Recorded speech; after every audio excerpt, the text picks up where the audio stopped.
미국이 인권을 고리로 북한에 대한 경제 제재를 추가했습니다. 조 바이든 정부 들어 처음으로 새로운 제재가 내려진 것이란 점에서 그 의도에 관심이 쏠립니다. 워싱턴에서 류지복 특파원입니다. 미국 재무부가 반인권 행위와 관련된 북한 기관과 인사를 경제 제재 대상에 포함시켰습니다. 북한 중앙검찰서와 리영길 국방상 등이 새로 이름을 올렸습니다.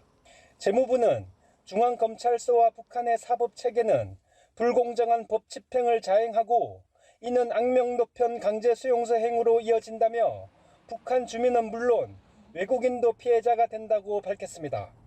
그러면서 5년 전 북한에서 체포됐다 혼수 상태로 미국으로 송환된 후 숨진 오토 원비어의 사례를 명시했습니다. 재무부는 원비어에 대한 북한의 처우는 비난받아 마땅하다며 북한 정부는 인권과 관련한 비참한 사건들에 대해 책임을 져야 한다고 강조했습니다.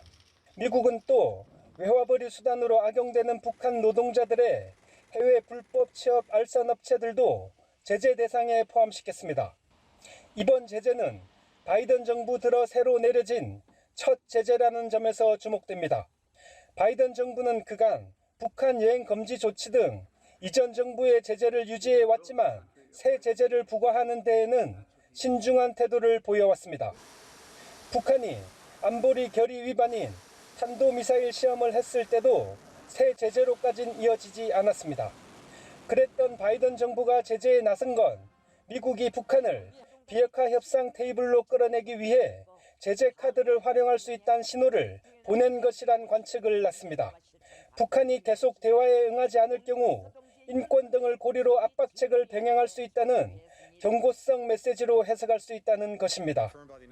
토니 블링컨 미 국무장관도 성명을 통해 인권을 외교정책의 중심에 놓기로 결정했다면서 반인권 행위에 대한 책임을 강화하기 위해 적절한 조치를 취하겠다는 약속을 재확인한다고 강조했습니다.